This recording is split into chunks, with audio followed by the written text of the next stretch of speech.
And welcome back to World Championship Series Europe Premier League Season 3, Round of 16, Group C, match number 5. Phew, got all of that out of the way. With Kalaris, it's been another crazy night of WCS. We're going to get into the next matchup in a minute. Before we do that, let's just check in with the brackets, actually, and show you how it's all panned out. We've already had one man go through in the upper part of the bracket, and he is in the gold box, of course. I'm sure we're going to get the brackets for you in just a moment. And, yeah, that man was genius. He was just absolutely... We ran out of superlatives for him earlier, and he is absolutely flawless tonight. 4-0. Yeah, a really impressive play. There was two ways it could go. Either he could appear and, you know, people's would realize that he would just bomb out, or he was going to do pretty darn well, and that's what we saw in the end. Do you think it was that clear-cut? You think it was either he was literally going to fail and finish 4th, or he was going to win the whole thing and do it flawlessly?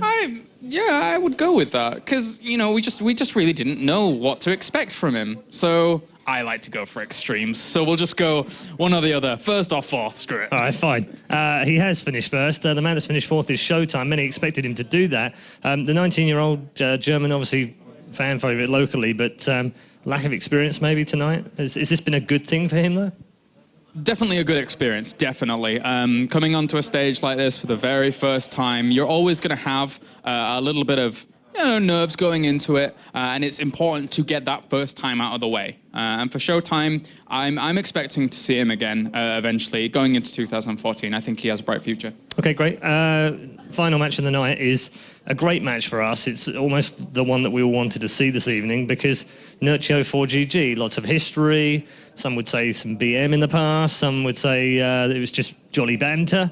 And also some great games as well. So what are your expectations for this? I mean, you heard Nerchio in the interview, I presume, and he said that he's a little bit nervous about this because he knows just how good 4GG is in TVZ.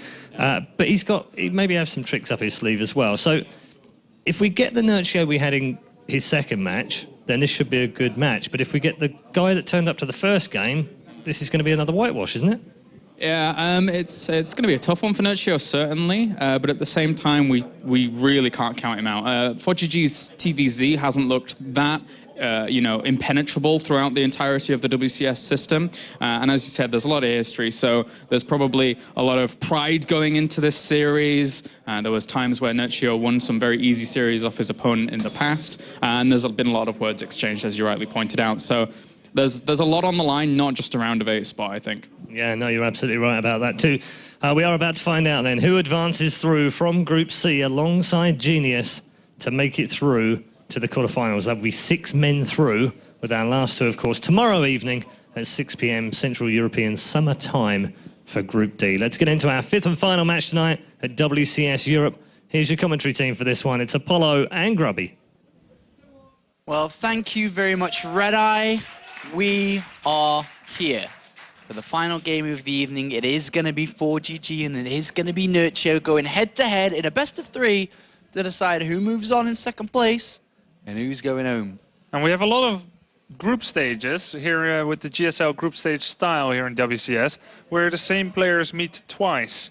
Not so now. These players haven't met yet, 4GG and Nerchio, unless you count some of their older series. And there was this one series where 4GG went command center first a lot, and Nerchio did a lot of one-base rushes. Yeah, I remember that exact game, actually. Or I don't know how many times it occurred, but I remember one of the occasions. Yeah, it happened 3 times in a row. Wow. CC, Roaches. CC, Roaches. CC, Roaches. So here they meet, here they are. The one that I remember was at DreamHack. Is that the same?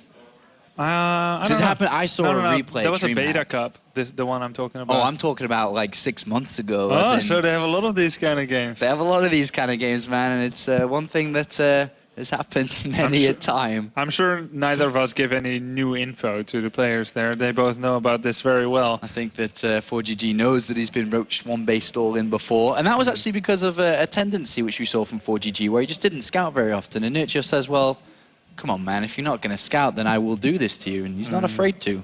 Yeah. So, Yonsu being removed once again for 4GG. Just sometimes you have a map that you rather not play in any matchup. And there it goes. Frost, Aklon, Belcher removed. We've got Derelict Watcher, Polar Knight, Whirlwind.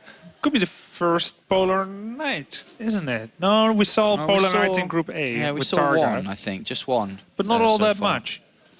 Not all that much. Derek LeWatcher and Whirlwind have been obviously used a lot more here in the World Championship Series, but we're about to begin. So, looked like ForGG was to pick the first map and then over to Nerchio. I think it was. And here we do have the handshake. Did actually occur here, which some people thought we may not see. I saw a little crackle there between their hands. Yeah. Crackle of electricity. I thought it was actually more of a fist pump with knuckles to knuckles, but I think we're both imagining stuff. We see what we want to see. absolutely. Wouldn't we all? I think the community and the viewers may also be thinking along the same lines here, Grubby. As didn't you see Nerchio just throw a piece of paper at ForGG? It's really heating up here, what with all the catch-up fights.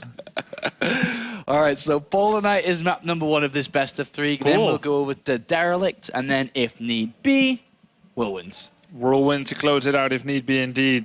First map is being hosted now. Polar Knight is about the most different map from the 7 maps, isn't it? With all the rocks and the way that you can take a backdoor expansion but need to kill 4,000 HP worth of rocks.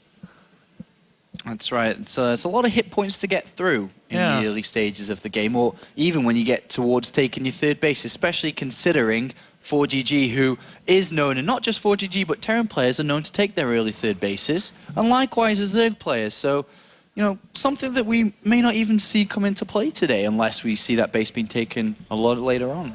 Now, what do you know about ForGG's style in this matchup? It's pretty much the same old as any Terran player when it comes to being played. 2 openings, it can be either Reaper Expand, but most likely it is just the command center. First, into 3 command centers, and it's actually been his weakness a lot of the times. When he does open like this, he does get all-in a lot. It's happened to many a different player that have gone up and done it to him. He's lost many a game, many a tournament because of it. But Nerchio, he wouldn't dare doing that, would he? Grubby, please. I mean, he's not going all in here. Yeesh. Is he? I think he may have something planned here. Okay. Well, that 36% against Zerg, and that, to be honest, is through ForGG trying to play timing-oriented, where he would go, let's say, command center first and add on additional barracks instead of a 3rd. Try to go for some form of stim timing, something along those lines, combat shield timing, and stuff like this. And what happens a lot in the games that I've seen through ForGG this year, it gets scouted early, and then Zerg defend it, and he's in a very, very bad position. That happens a lot, and if he does play normally, where it is 3 command centers, that's when a player that could be Nerchio right here in this series goes for many a different type of all-in. Yeah, ForGG is a bit of a trooper, isn't he? He is. Once he starts attacking, he doesn't much like to stop. And for ForGG, his win rate in TVZ was less than half of that in TVT. For Nerchio. Did they only play each other? Because it's almost 100% the percentages together. Pretty much be complete, wouldn't it? 75% for Nerchio coming into Terran players across the World Championship Series this year so far. And well, he started a little bit weaker on today, losing initially versus Genius 2-0, then redeemed himself a little bit. But I think the real redemption comes when he beats ForGG. That's when I think Nerchio will be satisfied with today. But unfortunately, a lot of people that looked at this group thought that one of these 2, or if not both of them, would be through in 1st and 2nd. Yeah. And now they fight for that 2nd place between the 2 of them. Yeah, I must admit that I'm guilty of the same misdirection. I thought Nerchio ForGG for top 2. Nerchio looks very strong in the late game against Showtime, but Genius didn't let him get there, so it kind of threw a wrench in the gears there. Now they're fighting for 2nd place, with Genius taking the surprising... Well, I shouldn't say surprising, but he took the 1st place. He did indeed. And now we will find out who will take 2nd. The rivalry between these 2 players continues here one more time, as down at the south of Polar Knight, as the Red Terran playing for Team Millennium. It's, of course, ForGG.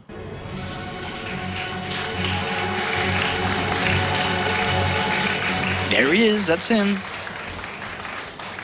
And then up here to the top left, and the north, or it's kind of north, isn't not really top left. North of Polar Knight is the blue Zerg, playing for Team Acer. It's Nerchio. That's him.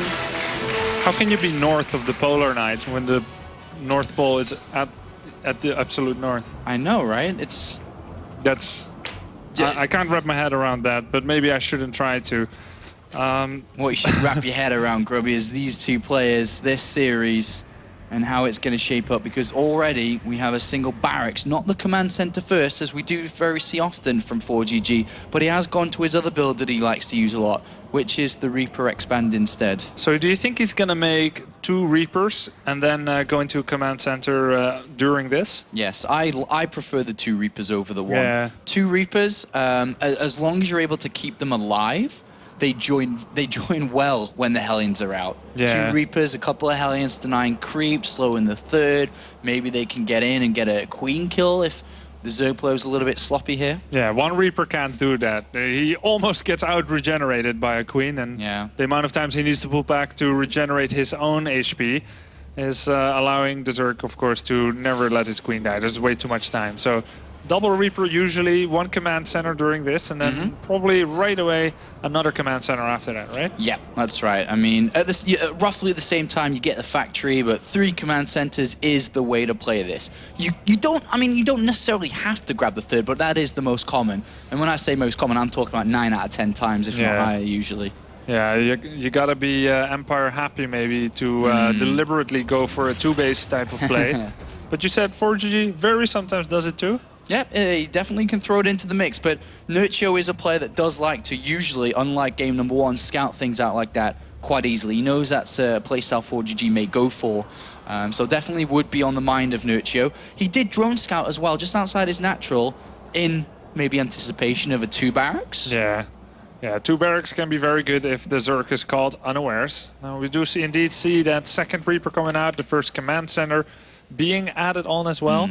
And what do you think is like the amount of drones to kill which is normal? Is it 0? It's actually 0. That's normal. It used to be higher, but in recent times it is 0. You actually are getting Ling kills here. A drone kill, and you're like, way, a drone kill. It doesn't happen very often because the Zerglings, the initial 4, some Zergs even get 6, but it just buys time for the Queens to be out. And sometimes you make a mistake. Oh, that was very close. Sometimes. Reaper could die. Yeah. Well, that Queen, if it was an inch closer, it would have got that Reaper, but now it's going to regenerate. Look at Nerchio. He's got 1 gas, but not normal is a 2nd this early on. Is that a potential sign of aggression then? Absolutely, absolutely. But the focus here, ForGG pokes in, sees 1 gas, but is he really going to go to the other side here? It's a big risk considering he's on creep, there's Queens, there's Lings. Yeah, 2 What's Queens. Nerchio got planned here? It has to be aggression. You don't go up to 2 gases this early on and get speed and then rush out upgrades. I think we're going to see aggression here. But then Nerchio's already on 4 Queens. Is that a normal opening too, even when going for aggression? Yeah, yeah. It's like for counterattacks? Yeah, I mean, with the Queens, you get the creep spray going, you get your lava injects as well. It is awkward because look at his gas account right now. Very high. Very high. No speed even research. The spine crawler as well is another sign that ForGG may read into this if he spots it. It's like, oh, hold on a minute. Okay, you're not going to go aggression and get a spine crawler down, are you? Nice pick off the creep tumor there, but still, what is he doing with this gas? Unless it's an MC type of build where he gets the gas and then doesn't use it. Very unusual. Yeah. But no signs yet here from Nerchio. Creep tumors all getting killed off, but a Reaper dies. A Reaper dies. 3rd command center is up. Lair. Now he's gonna get a lair. This is not usual at all here. I mean, I'm thinking of the possibilities here with a Roach Warren and then Evolution Chamber. Double Evolution Chamber. Very fast lair. What I'm now thinking is that we could 2-base Muta play. see Mutalisk very fast in this game. So why would he get the gases that early, but not start his lair right away on 100 gas? Maybe he just doesn't need it faster, or... I actually have never seen this. I've seen it a long time ago, but it wasn't like this. It could be So that this is fresh for me. It could be that he anticipates a Reaper going in, seeing the gases. It's like, wow, you got that much gas. Let's be prepared for like a ground attack, or... I mean, it could be also for the fact that the Roach Warren's complete. I mean, he could get Roach speed from this as well. He's getting a couple of Roaches to begin with. I'm not sure. And to be honest, I don't think ForGG is either.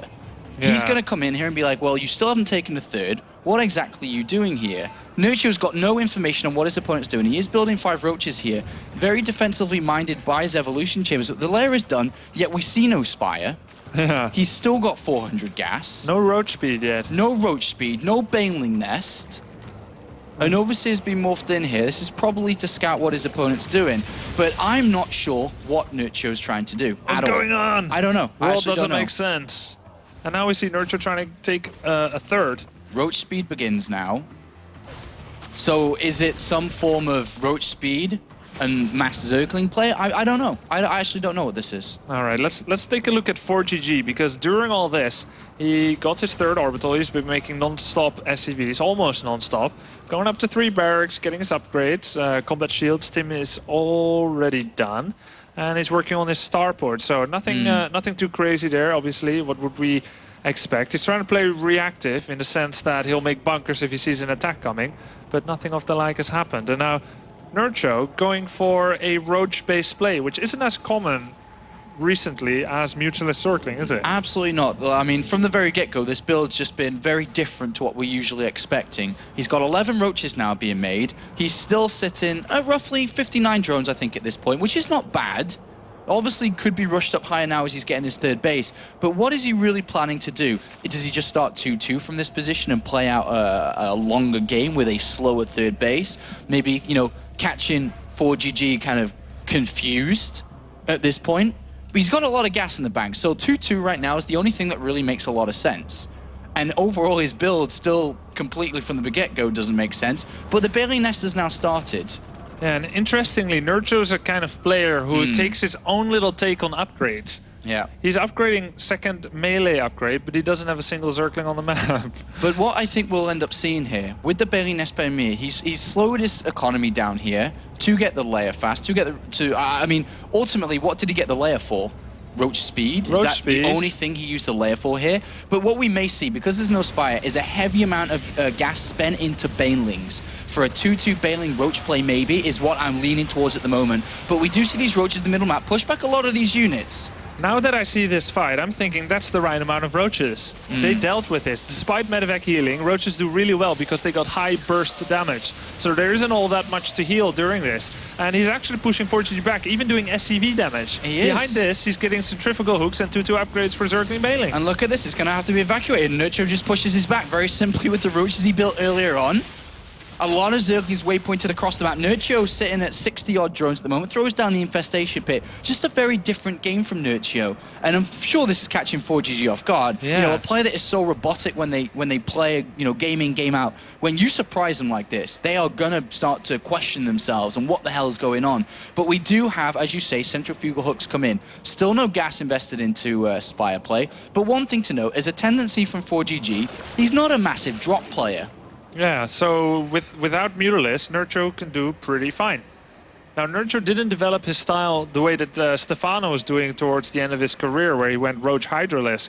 He's been upgrading Zerglings all along, so even though Roaches look like the unit that are dominating the field, he's upgrading his Zergling Baneling. And now with Roach speed being done, and pretty good early and mid game for Nerchio, suddenly he starts the big Baneling swell. Now, can he keep ForGG away from here and keep that as a surprise? Because it looks like a big swarm of Zerg units will be incoming very soon with very nice timing of the upgrades. Yeah, he's going to hit this third base here. Roaches are going to go in, take a couple of the hits away from the Widow Mines, and then Nerchio's going to come steamrolling in. And, well, here he comes. 2-2's not quite done. It will actually activate during this fight. +2 melee complete, but here comes Nerchio, powering through a lot of Banelings. But so far, ForGG is dealing with it okay on the high ground. He's going to take a lot of bit damage.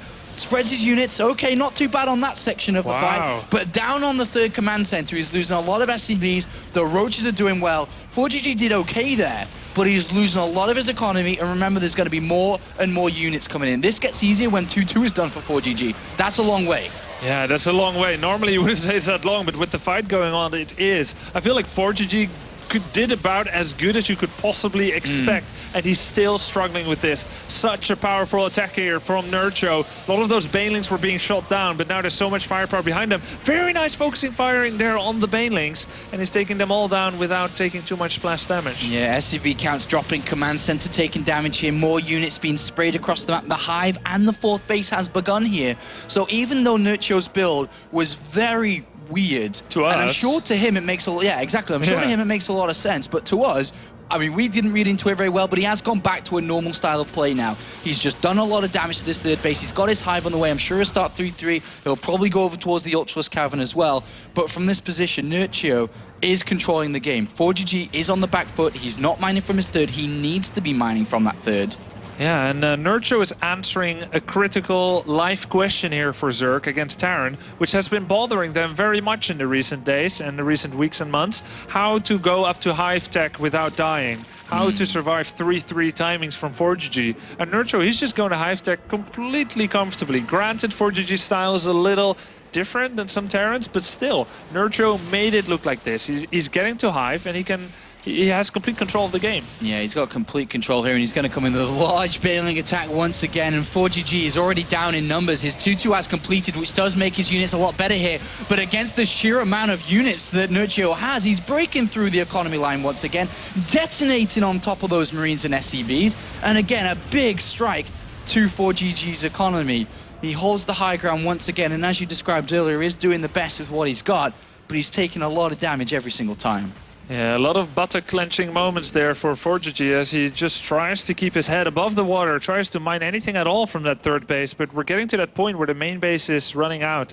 And our observer shows that very well. Even the natural, what without a mule's work, is running out. So, yeah. And he cannot afford to put any mules on the third because he doesn't know how long it's going to be until the next time he has to lift off. That's right. This is a very difficult situation for ForGG to be into at the moment. The 3-3 has started for Nerchio. Infestors and the Ultralisk Cavern down. And at this point, is ForGG going to drop and harass around the other side? No, of course he's not. Yeah. He's being attacked every couple of minutes here. And we will see another attack very soon. ForGG's trying to hold on, but as you vividly described, the main base is virtually mined out here. The natural is soon to be as well. And ForGG is simply running out of steam. He's running out of money, and he's running out of power. Yeah, and I can't believe with the amount of medevacs ForGG has, how low on energy they are. It shows the extent of constant fighting they've had. Only now they're starting to recuperate a little bit of that energy. The creep all the way down this ramp here gives Nerchio a very nice attack path here.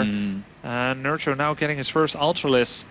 And can you believe his 3-3 upgrades aren't all that far behind ForGG. So either he's gonna attack now again very soon when there's still 2-2 for ForGG, or he's just gonna try and wait out. Maybe wait until like 6 Ultralisks and the 3-3 to finish. But once ForGG has 3-3, isn't that going to be his moments where he's going to try and push back? He may try to push back against this. It may be his one small opportunity. He's got a lot of units here, but is he really going to be able to push back with what we see coming? More Banelings getting morphed in. 4 Ultralisks going to join the one that's already out there. So we do have quite a lot of units and a lot of Banelings, a lot of Zerglings and Roaches here. And then the Spine Crawls on top of the high ground where naturally I suppose ForGG would want to move. He's supply blocked, his 3-3's done. He's gonna go, he's just gonna replenish what he loses and try to go for it here. But I think Nerchio's also ready. One Ultralisk going down without a fight. Indeed, ForGG shows a sign of life as 3-3 finishes. Nerchio just has to bridge this small gap. Most of his upgrades are done. Third armor upgrade is almost done, and it seems like he's gonna wait for it. No, he can't. He chooses positioning over timing. Here he comes in. He comes in, and this is a big fight from Nerchio. Mines detonate on the Banelings, and so far decent from ForGG. A really good fight, but now the Ultralists are starting to kick in with their upgrades, are dealing the damage necessary from what it seems at this point. Great kiting from ForGG, and he really is doing the best with what he's got throughout the game, and will take down the last Ultralist for now. And these Roaches aren't lost long for this world either, but there's a lot of units on the way. Has ForGG cracked the only window possible in this game to maybe win it? No, he almost can't do any better than he's doing right now. I still don't know if it's going to be enough. He's trying to kite down these Ultralisks, but there's a lot of Zerglings and Roaches as well. Roaches are tough little bastards, and they're certainly doing their job to buffer this attack. They are, but ForGG's been forced to lift everything up, and if he puts it down on that third, the Ultralisk will just eat everything that drops out of it. So he has to go to the high ground here, but that leaves his third base exposed. And behind this, remember, Nerchio is on 4 bases. He does have a better income than his opponent, and is up 1,900 minerals a minute compared to 300. ForGG is starved of resources, and he's never, ever going to be able to replenish that army. This looks like it is Nerchio's game. Yeah, there's only 4 Marauders out, equal numbers against the Ultralisks. And if the Ultralisks were everything, maybe it'd be okay, but they brought a lot of little friends, and certainly they're looking to crash ForGG's party here. A 4th base for ForGG, ForGG never. It's just this. His main and Yeah. natural ran out, so he's just mining off of one base against roughly 2.5 bases mining or so. And he hasn't destroyed the rocks at the back. There's no Villa spreading creep on the only close expansion here. And Nerchio's building up one last fight, one last stand, one last army to come in, take the game away, and take map number away from ForGG, who's he's mentioned to be one of the favorites here in this tournament to do very, very well. But Nerchio has his number in game number 1 and is looking to seal the deal, close it up with one final strike. Here he comes. Fungals come down, a large amount of units get fungled, and Banelings are gonna go rolling, and they're gonna be destroying a lot of stuff here as Nerchio comes in, and he's looking to seal the deal, looking to end it right here. Banelings go in, and ForGG, great micro to the last step here, but it is not gonna be enough. GG called. Nerchio takes game number 1. Nerchio getting better and better as the day progresses. Almost looked like he wasn't quite woken up yet in that first series, and now he's won 3 maps straight, looking very strong here. And ForGG, who needs these points to supplement his existing points to make it to BlizzCon, is suddenly down a map. Being forced with his weakest matchup, not being able to use his strongest matchup TVT to pull himself through here, is suddenly standing in front of a hellish fire of disappointment. That's right, he is. He's currently just ranked outside of the top 16, currently sitting at 17th. With a failure here in this next map, he's not going to BlizzCon. I guess there is the small chance that he wins Intel Extreme Masters New York, but even then, 750 points, does that push him deep enough into the top 16 if he was to win it? He may not have full control of his fate if that's the only thing he has to rely on, so in order to control his destiny, he must control this series. And with the way that it went, does ForGG have enough time between these 2 games to even think about Nerchio's style? And does he know how to counter it? He says go right away. He's not taking a breather. Yeah, and one thing I noticed with ForGG, at DreamHack I think it was, he played against Hyun, and he lost game number 1, if I remember. Yeah. And it was against a very unique style once again. No Mutilus, heavy Baneling, lots of Ling Roach. Constant attacks of Roach Constant Baneling. attacks, and he dealt with it in game 2 and game 3. Can he be smart enough now to pick up on what Nerchio's trying to do? And we'll see here as we are now ready. Oh no, we're not ready at all. It was a TVT, and that would not be a good idea to go TVT against ForGG now. No, it would not. It would not, Grubby. So we're going to have to remake that game and get back into it in a couple of moments here. But let's talk a little bit about Nerchio's build. Throughout that game, and starting to think about it for a little bit, the only build I've ever seen similar was for a speed Roach and Baneling attack together. And maybe that there was a couple of pieces missing from the puzzle that pushed him into later 2-2 and Baneling speed. I think that he may have looked for a 1-1 Roach speed and Baneling speed attack. That's the only thing that really makes sense, but I think he may have missed a part of it, which is why we're so confused. Yeah, I don't know, like he just developed in a very steady way. Not like how we usually see. He didn't get like a very quick third. He didn't get insane amount of drones. Didn't get he a just very fast started layer. making He just started making roaches, started getting his upgrades. It just looked very steady. Maybe some of his timings were off, but it looked like the general game idea was there. And you did well comparing it to Hyun, I think, because it was much the same units, roaches, zerglings, and banelings. But the way they played it is very different, isn't it? Nerchio had a much more reserved play style. He did go for a quick bust, but there was a lot of little pokes, but he always drew back. Whereas Hyun usually, he looks like a tomato which you throw to the wall. It's like, you're going to get really dirty, but the tomato is broken. Nerchio wanted to keep what he had. So let's now think from ForGG's side here. Well, actually, let's load into the game first, and then let's talk about it once the game really kicks off here, because we are now ready to begin this next map. And it is going over to Derelict Watcher between these two players. Who's going to win map number 2? Is it going to be a 2-0, or is Millennium's ForGG going to make the comeback? Let's find out now, as down here in the bottom left-hand side, I can say that safely now, as the Red Terran, it's ForGG. AKA Finn. LOL. And then up here to the top right, playing as the Blue Zerg, playing for Team Acer, it's Nerchio.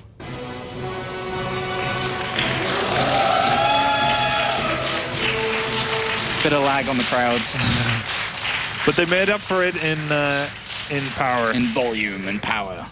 All right, I mean, I know you're not a Terran player, and I obviously don't want to put you on the spot, but I know you're a very smart guy, a very handsome guy, and got wonderful hair. Yeah, that really makes a difference. If you were trying to think of all the units, all the styles that a Terran could have, what do you think would be best to combat that? Well, when we saw ForGG make a change to go from 0-1 against Jan to eventually win, he won, didn't he, that series at DreamHack Bucharest, he started adding more bunkers. Yeah. And I'm trying to remember, did he have siege tanks as well?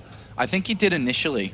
Because think of Polar Knight Yes. just now. If he had had a siege tank on the outcropping of his main base, Yeah. it would have protected his third, half of the path to the natural, the path that's most relevant to Nerchio, as well as his main base. So tanks would have done really well there. Command center first now, no Reaper opening. He's trying to get as much economic advantage as he can. But generally, you want Widow Mines against Zergling Mutualists, so you want tanks against Roaches. But being able to find out what they're doing as soon as possible is rather relevant in order to make that decision properly. He's going to have to be very, very particular on his scouting here, especially because Nerchio's a game ahead. And we know that Nerchio is capable of doing something crazy. He's capable of going for some form of all-in. And I'm sure that'll be at the front of ForGG's mind, not the back. It'll be at the front. It'll be the first thing he's thinking about in this game. Yeah, now, can you do some kind of bunker rush on this map or what? Like 5 bunkers to wall the whole thing? I think you need like 5 bunkers, but yeah, he definitely wants to look that at least not one bunker comes out. Yeah. He's definitely just anticipating maybe a 2 racks. I mean, if you look at the way that the overlords are, it's almost impossible to get a good scout with the Murlion. And if he's not going to go across the other side of the map with his drone, then he's going to have to leave something there just in case. Yeah. Yeah, sometimes if a Terran got defeated quite convincingly, they just go 11-11 racks and go for a quick rush. Just not only because they think it's such a good strat, but sometimes it's just desperation. ForGG not doing that though, not this game. It's just gonna go for a CC first. Now, I'm very curious to see how ForGG's style is gonna develop. There we see a factory, that's normal, isn't it? Before a third CC. Yeah. You don't much see straight 3 CC like against Protoss because you will have 0 map presence, which means the creep will be at your front door at 9 minutes. It's a scary thing to think about, isn't it? It is very scary. It is very scary. The factory's on its way now. There are options from ForGG to move away from a command center, another one. But I think we may just see that again. It's the staple opening, and to be honest, if you don't open up 3 command centers, you already put yourself in a bad position. It is the norm in this matchup. Yeah. And we do see Nerchio taking double gases here. This is much more normal. It's at a good time. He can all in off this. It's still an option of his, but this usually is to go to Zergling speed first, and then over to double upgrades, because it times out really, really well. You sometimes can get faster double evolution chambers for faster 1-1 upgrades and skip Zergling speed, but on a map like this, and ForGG is known for timings, I wouldn't be surprised unless Nerchio wants to take a risk that he does just get that Zergling speed earlier on. He's seen nothing of his opponent so far. Yeah. We will be seeing Speedling starting soon as he's not making any drones anymore. But he's not doing it. Yeah. He's not doing it. Is he just late, or does he have something else? I think he may just go over to the evolution chambers, because any form of attack you do need to get Zergling speed, right? So it looks like he's just going to get the faster evolution chambers. He will take a bit of a risk. Took quite long until Zerg started walling off the front of their naturals with the evolution chambers, but it's been a trend for a long time, and it makes sense. Hellion run-bys were all the rage in 2011, and roasting drones was a favorite pastime for Terrans. It still is, but they don't get to do it that much anymore. They don't, only if there's a major opportunity to do so. 1 creep tumor died, and we've got 2 queens out right now for Nerchio, 4 queens out, 2 to the front and 2 injecting larva. Stimpak has been started. That's a pretty normal time, I suppose. And I don't see a 3rd command center. Yo, no, actually there is. Oh yeah, okay. Look at these upgrades, Grubby. +1 missiles. Ah. It's not Zergling upgrades. Does that mean a Hydralisk follow-up, or is he just going to do a 1-1 mass roach timing? It's difficult to tell it from this point, but what we are going to see are lots and lots and lots of roaches. He could use Roach Hydra together. he could just go, as you say, roach speed overall. So what we should be seeing soon is the layer start, so we can get towards that roach speed and obviously get towards 2-2 as well. It usually is a 2-2 timing, because as 1-1 is actually not that far away. If you wanted to hit a good timing, maybe one wave of drones, and then he'd have to start his army, and it will take a while to build that army up. So 1-1 not as much used, but we do see a lot of big 2-2 timings. The key to defending 2-2 timings, for example, on this map, is going to be a ton of bunkers, man. It's going to be like 3-4 bunkers in the open. Siege tanks is ideal, but the problem is ForGG has no information on his opponent. He can't tell at the moment if this is Zergling speed, Zergling upgrades, until he actually sees that +1 attack research, because roaches at this point are very normal to push back the Hellions. That's the kind of thing that Zergs like to play around a lot with. They show 4 roaches, and they make it seem like that's their only roaches. Suddenly they go for a timing. Kyan was doing that against ForGG.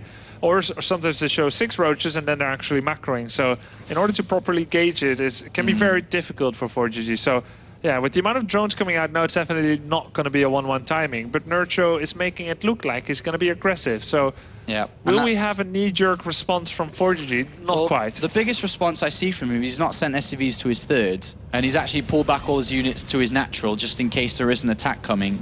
So he is a little bit threatened of that. But look at Nerchio, he's actually gone over to melee. And this is a bit of a mind game. It also does punch out the roach attack. It does help roaches if he's going to focus on it. And he is building the Hydralisk Den.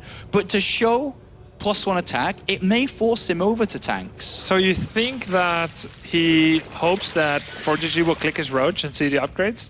I think so, yeah. But the problem is, if he's looking for him to build tanks, then that's going to be the best thing possible, because Hydralisk and eventually Banelings, I suppose, will come into this game, and they're going to deal well with this. So I'm not too sure if it is actually a mind game. Maybe I was just overlooking myself, and then with the Hydralisk Den starting.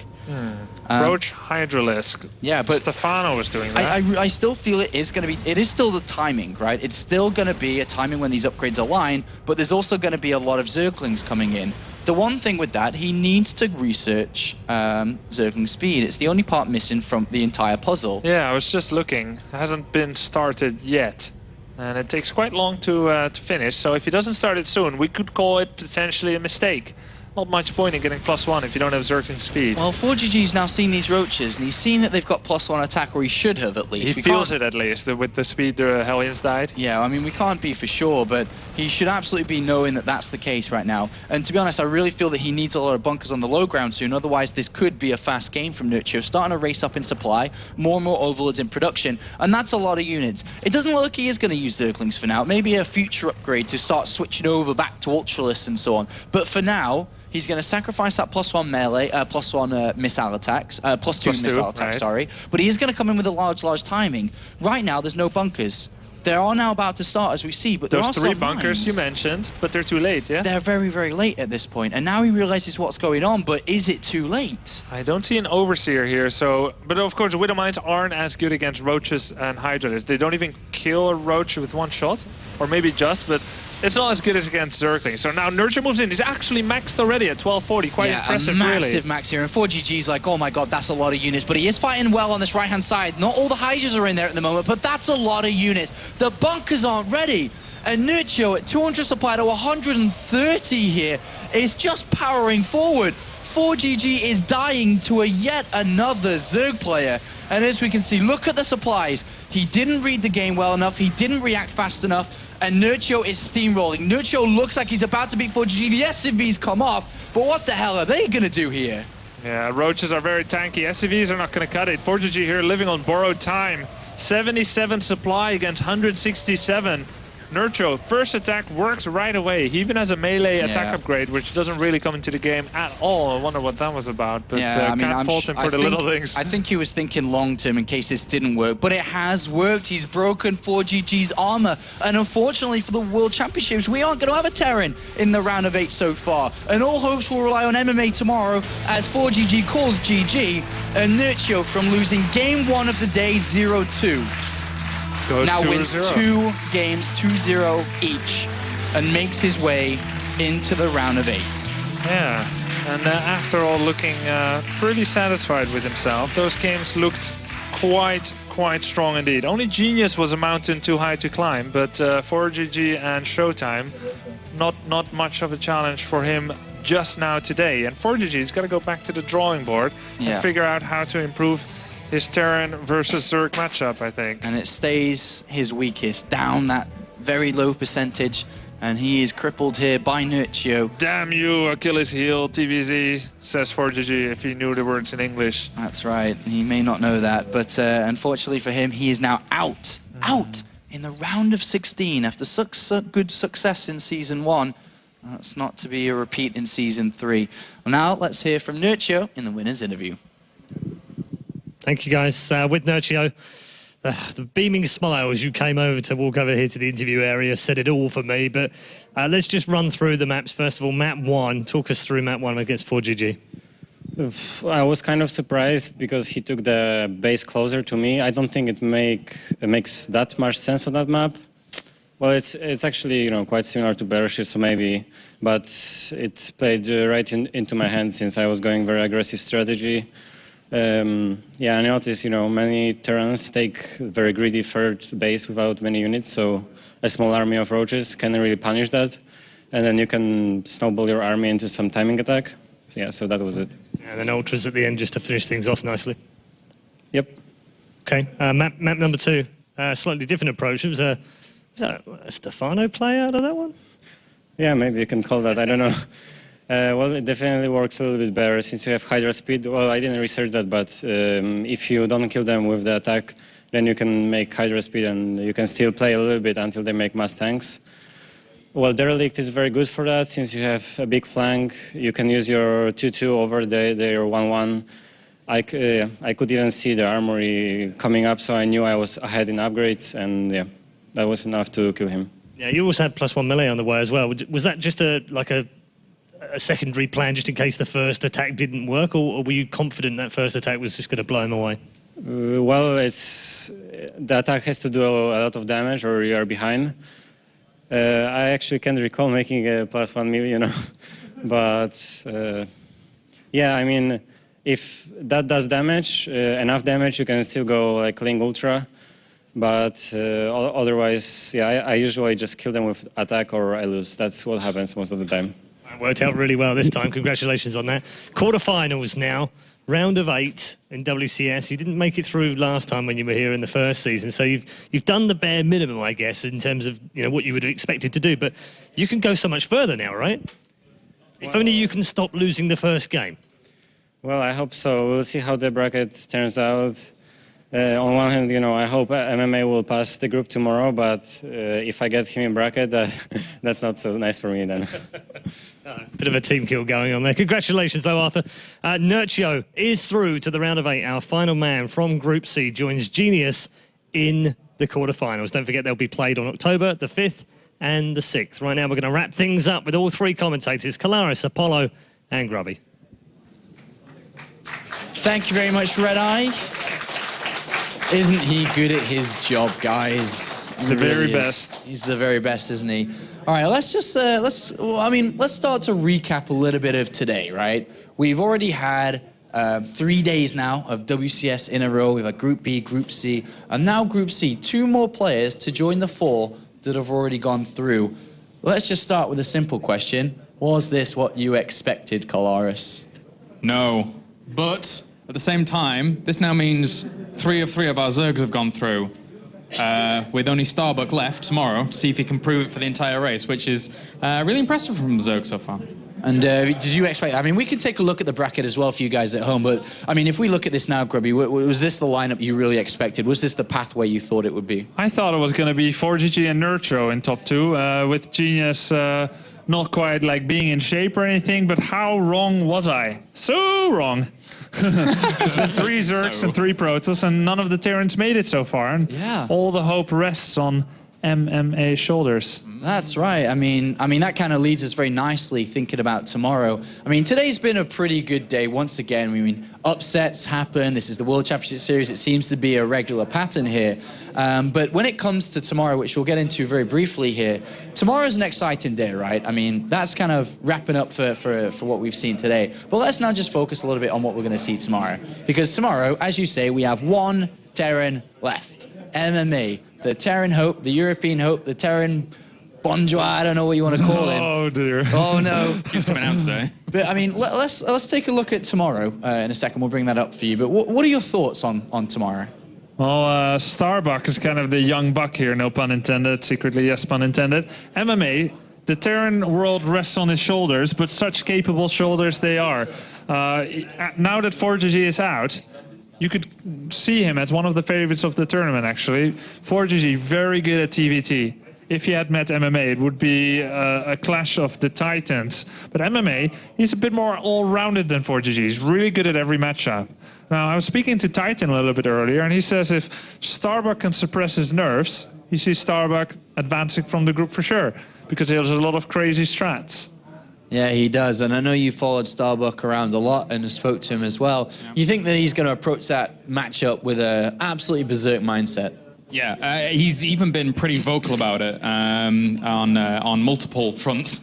So it will be interesting to see how MMA is going to approach it, I would think, because if Starbuck is being this vocal about how he's going to go into that series, then maybe MMA knows about this. How's he going to prepare for that? And then I kind of have to echo what Titan was saying. You know, Starbuck is a real good. If he can get past the Terran, or even if MMA advances first anyway, there's only Protoss left there, and Starbuck's really good against Protoss. Yeah, and then of course the other game in that group would be Duck Duck against Titan, and that's kind of the players for tomorrow. But now let's just kind of wrap up finally today. What was your favorite moment? What was the thing that you'll remember here today, Grubby? Well, something that I'll remember and definitely look back at is just how sickly good Genius played everything. Like, how did he get everything in place? Got nothing what he was doing scouted, made everything so perfectly. And of course, he's the Protoss in this group that had good success. And I'm a Protoss. I'm going to try to learn from that. And 4-0 is a wonderful result. Usually, if I do win, it's like 2-1, and if I lose, it's 1-2 oftentimes. So to be that immaculate and just go 4-0 is something I have a lot of respect for. And then yourself, something that sticks out today, or are you just looking forward to tomorrow? Looking forward to tomorrow, but I was impressed with Nerchio's recovery at the very end of today. I wasn't expecting him to go into that series as, I want to say, more as dominant as he did. I expected it to be a little bit closer, but Nerchio powers through and represents in the round of 8. Well, that's it. That's 6 players now in the round of 8, with these 2 from today moving on to join the other 4. Now, guys, let's pass it over to Red Eye to see what he's up to. Thank you very much, ladies and gentlemen, our commentary team, Grubby, Apollo, and Kalaris.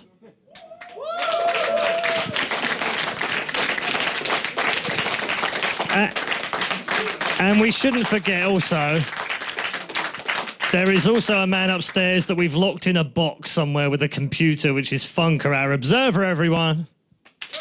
Thank you. Now, we do have one more announcement to be made, which is the winner of the prediction competition. Now, this proved to be a bit difficult tonight because most of you had ForGG out there winning the group. Only a few of you had Genius, and even less of you had Genius and Nerchio going through.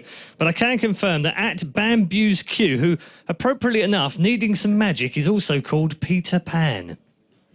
Yes, he was the winner of the prediction. We'll be winging a collector's edition to you very shortly. So congratulations to you. Thank you so much for all of you who've tuned in this evening. This has been the World Championship Series Europe Group C. Tomorrow, we get our final group to decide who else goes through to the quarterfinals. Join us from 6 p.m. tomorrow for more StarCraft 2.